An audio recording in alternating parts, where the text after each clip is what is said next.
Je suis aujourd'hui au parc Jean-Drapeau à la veille de l'ouverture du site pour le festival Osheaga. J'étais venue l'an dernier afin de découvrir ce que les artistes pouvaient manger lorsqu'ils étaient de passage au Québec. Mais sur place, j'avais été absolument fascinée par toute la logistique que ça prend pour organiser un festival sur une île. J'ai donc demandé à revenir cette année afin de pouvoir vous montrer ça.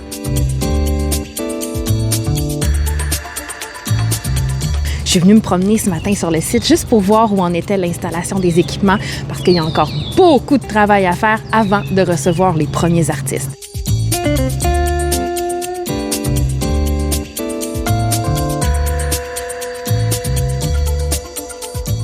Assez particulier parce qu'on est sur un parc qui appartient à la ville de Montréal. Beaucoup de contraintes, il y a un gros travail de production. Ça prend un an de planification, ça c'est certain.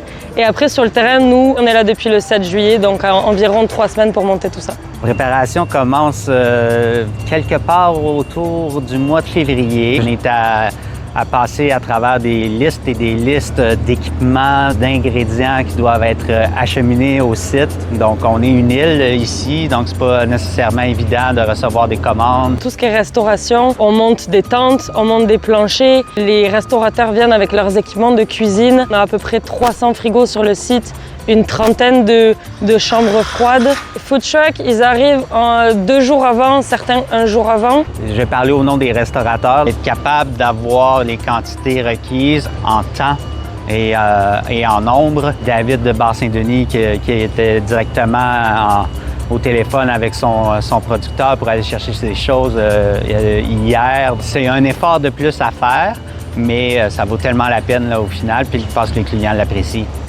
On met vraiment l'accent sur la nourriture ici. C'est quelque chose qui nous tient beaucoup à cœur. C'est très important pour nous d'avoir une programmation culinaire qui est cohérente et qui, à chaque année, se renouvelle et se diversifie. Mon Lapin nous revient avec leur formule casse-grain barbecue, poulet frit.